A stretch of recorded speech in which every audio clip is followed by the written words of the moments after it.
स्वागत है आप सबका दोस्तों मेरे इस नए नवेले यूट्यूब चैनल कंटेंट गुरुकुल में, जहां पर हम आज बात करेंगे वन पीस के हाल ही में रिलीज हुई मंगा सीरीज के एपिसोड 1101 के बारे में। तो उससे पहले दोस्तों मेरे चैनल को कीजिएगा सब्सक्राइब, वीडियो कीजिएगा लाइक शेयर कमेंट। तो चलिए शो शुरू करते हैं। तो पिछले एपिसोड के 70th पेज यानी कि आखिरी पेज में हमने देखा था कि कुमा वर्ल्ड गवर्नमेंट के एक ऑर्डर के जरिए पूछे जाने पर यह बताता है कि वो ईस्ट ब्लू सी में है। ईस्ट ब्लू सी वही है जहाँ पर लूफी का जन्म हुआ था, और अब इस नए चैप्टर में ये बात वहीं से शुरू होती है जहाँ से ख़त्म हुई थी। कुमा ईस्ट ब्लू सी में है। पहला पेज, 3 साल पहले Mount Colombo, kingdom of Goa, East Blue sea. एक जोर से आवाज़ आती है, गम गम नो बैटल एक्स। ये आवाज़ सुनकर कुमा बोलता है कि क्या ये ड्रैगन है। तभी आसपास के जानवर डर के मारे भागते हुए कुमा की तरफ आते हैं। सेकेंड पेज में कुमा कहता है कि वहाँ आइलैंड पर एक बॉय है, यानी कि एक लड़का है जो वहाँ पर कुछ हरकत कर रहा है। मैंने अपने गौर से देखा तो मुझे पता चला कि वहाँ पर एक छोटा सा गांव भी है। तभी ड्रैगन जो उसके साथ शिप पर है वो कहता है कि बच्चा अपने पेरेंट्स की कमज़ोरी होता है। तभी कुमा कहता है कि तुम्हारा मतलब क्या है। उसके बाद हम देखते हैं कि लूफी जो समुद्र पर निकलने की तैयारी कर रहा है वो कहता है कि जब मैं समुद्र में चला जाऊंगा और अपने क्रू को हासिल कर लूंगा, उस वक्त मैं ये मूव संभाल के रखूंगा किसी सुपर स्ट्रॉन्ग एनिमी के खिलाफ। और तभी कुमा कहता है, what an awesome finishing move. Third page में हम देखते हैं कि हमें बताया जाता है कि मंकी डी लूफी उस वक्त 16 साल का था, और वो उस वक्त अपने मूव की बड़ाई कर रहा होता है, गम गम एक्स। वो कहता है कि वो इससे अपने दुश्मन के चेहरे पर मारेगा, ब्ला ब्ला ब्ला। तभी उसको महसूस होता है कि कोई है जो उसके ऊपर नजर रख रहा है, कोई सुपर स्ट्रांग यहाँ आसपास है जो उसके ऊपर नजर रख रहा है। और उस वक्त दोस्तों जिस आइलैंड पर वो था, उस आइलैंड के पास से ड्रैगन और कुमा दोनों जहाज पर थे, यानी कि उस आइलैंड के पास समुद्र में। और वो कुमा अपनी कैपेबिलिटी की मदद से वहीं से शिप से ही लूफी की ताकतों को और उसके एडवेंचर्स को देख रहा था। तभी लूफी कहता है कि कौन है वहां पर, और तभी घंटी बजती है कुमा के पास। फोर्थ पेज में हम देखते हैं कि कुमा को वर्ल्ड गवर्नमेंट की तरफ से कॉल किया गया है, और वो कहते हैं कि एक मर्चेंट शिप के ऊपर कुछ पायरेट्स ने हमला कर दिया और वो उसके बाद भाग गए। कुछ घायल है जिन्हें हॉस्पिटल पहुंचाना पड़ेगा। कुमा उन मर्चेंट शिप के पास जाता है। वो उस वक्त वहाँ के जो लोग थे जो सही सलामत होते हैं वो कुमा की तरफ दौड़ पड़ते हैं, और कुमा उनसे कहता है कि कोई बात नहीं, जो है सब ठीक हो गया है, मैं आ गया हूँ, मैं उनके पीछे जाऊंगा, आप लोगों को बचाऊंगा। और तभी इस पेज के सबसे एंड हिस्से में हम देखते हैं दोस्तों, ये लिखा है, the world is full of beauty that can't be captured in photos और pictures books. Oh how cute कुमा।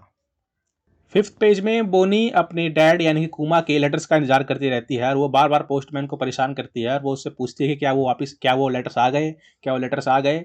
लेकिन पोस्टमैन उसे ये कह देता है कि लेटर्स आने में बहुत टाइम लगता है। लेकिन तभी वो कहती है कि कुमा यानी कि उसके डैड ने कहा था कि वो बहुत सारे लेटर्स लिखेंगे, लेकिन जाहिर सी बात है वो उस तक अभी तक पहुंचे नहीं। फिर उसके बाद हमें जवान बोनी देखने को मिलती है, और साथ में one will turn up sooner और लेटर बोनी यू विल सी।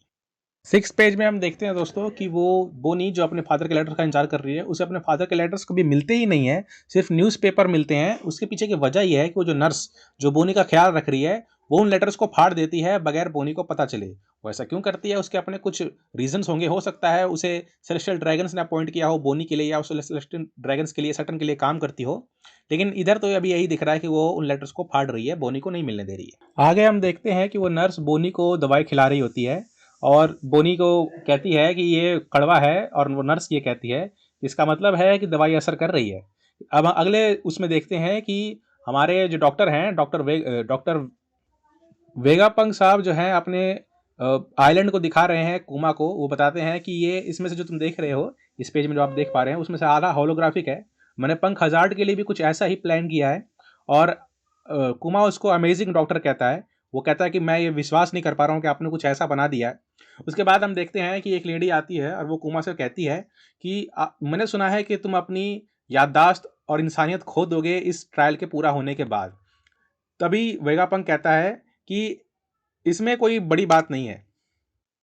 तभी कुमा पूछता है कि डॉक्टर मेरे पास कितना वक्त है, मैं अपनी याददाश्त कितने देर समय में गवा दूंगा। तभी वो लड़की कहती है कि तुम सिर्फ अपनी याददाश्त नहीं गवाओगे, बल्कि अपनी इंसानियत, अपनी फैसला लेने की क्षमता भी गवा दोगे। तुम सिर्फ एक कमांड पर बिना सोचे समझे हमला कर दोगे। तभी को हम देखते हैं कि कुमा कहता है कि मेरे पास और रास्ता ही क्या है। उसके बाद कुमा फिर से एक लेटर लिखने लगता है बोनी को, और तभी डॉक्टर कहता है कि तुम्हारे पास 1 साल और है, तब तक इस प्रोसेस को कंप्लीट होने में 1 साल और लगेगा। तब तक तुम अपने हिसाब से फैसले लेने के लिए आज़ाद हो। इसके बाद कुमा कहता है कि बोनी डिज़र्व करती है ये जानना कि मैं कैसा फ़ील कर रहा हूँ। इससे पहले कि समय ख़त्म हो, मैं अब बोनी को वो सारा प्यार दूँगा जो उसे ज़िंदगी भर के लिए काफ़ी होगा इस 1 साल में। तभी हम देखते हैं कि वो लिखता है, हैप्पी बर्थडे बोनी, मैं वेगापंक की लाइफ में वापस आ गया हूँ और मुझे नहीं पता कि तुम्हें लेटर कब मिलेगा और भी बहुत सारी बातें।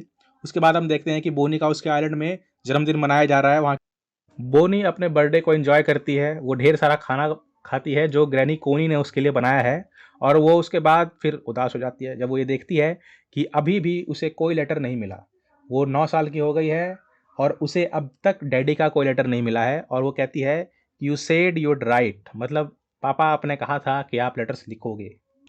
उसके बाद हम देखते हैं कि रेवोल्यूशनरी आर्मी हेडक्वार्टर बाल्टिगो में ये बताया जा रहा है कि वो आया, उसने हमें बचाया लास्ट मिनट में और उसके बाद वो चला गया विदाउट सेइंग अ वर्ड।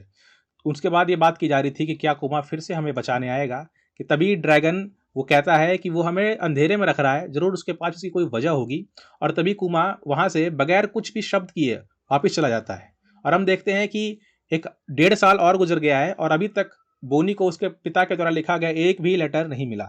और फिर हम देखते हैं कि वो नर्स जो उसे चर्च में रोके हुए है, वो ये कह रही है कि तुम्हें हमें 10th बर्थडे तक अपने क्लोज सुपरविजन में रखना होगा, विदाउट हमारे परमिशन के तुम यहाँ से बाहर नहीं जा सकती। लेकिन बोनी को इस बात का विश्वास है कि वो पूरी तरह से हील हो चुकी है और अब उसे पहले से बेहतर महसूस हो रहा है, इसलिए वो अपने विल पर फैसले लेकर यहाँ से बाहर जा सकती है। तभी ग्रैनी बोनी से मिलती है और वो उसे पूछती है, उसे बताती है मतलब कि तुम पूरी तरह से ठीक हो चुकी हो, उसके बावजूद तुम्हें और 6 महीने समंदर में रखने और 6 महीने चर्च के अंदर बंद रखने की क्या वजह हो सकती है। अल्फा और बाकी के गवर्नमेंट एजेंट्स हैं। मुझे इस बात पे बिल्कुल भी यकीन नहीं हो रहा कि कुमा ने इतने वक्त तक तुम्हें एक भी लेटर नहीं भेजा। जरूर कुछ तो गड़बड़ है। मेरा मानना है कि बोनी यहाँ पर रहकर तुम्हें अपने सवालों के जवाब नहीं मिलेंगे। अगर तुम्हें उस सवालों के जवाब चाहिए तो समंदर में जाओ और अपने पिता को ढूंढो। यहाँ पर मैं सबको संभाल लूंगी और सबको देख लूंगी।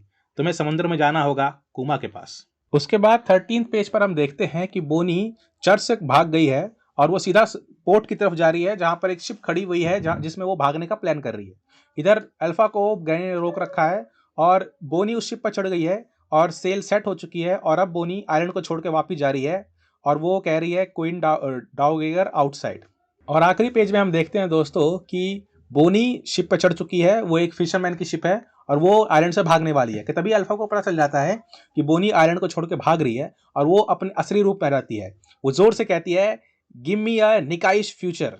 तभी हम देखते हैं कि अल्फा चिल्लाकर कहती है कि बोनी तुम मुझसे दूर नहीं जा सकती, मैं तुम्हें ढूंढ निकालूंगी। और वो तभी उस शिप के पीछे भागती है अपनी पूरी रफ्तार से। शिप में जो लोग थे वो उसकी रफ्तार और उसकी ताकत को देखकर हैरान हो जाते हैं। तभी हम देखते हैं कि अल्फा कहती है जोर से डिस्टॉर्टेड फ्यूचर। उसके बाद दोस्तों ये चैप्टर यहीं खत्म हो जाता है। इसके बाद क्या हुआ इसका जवाब हमें अब अगले चैप्टर में मिलेगा 1102 में। तब तक के लिए दोस्तों देखते रहिए मेरे चैनल को, कीप वॉचिंग, मिलते हैं अगले चैप्टर में।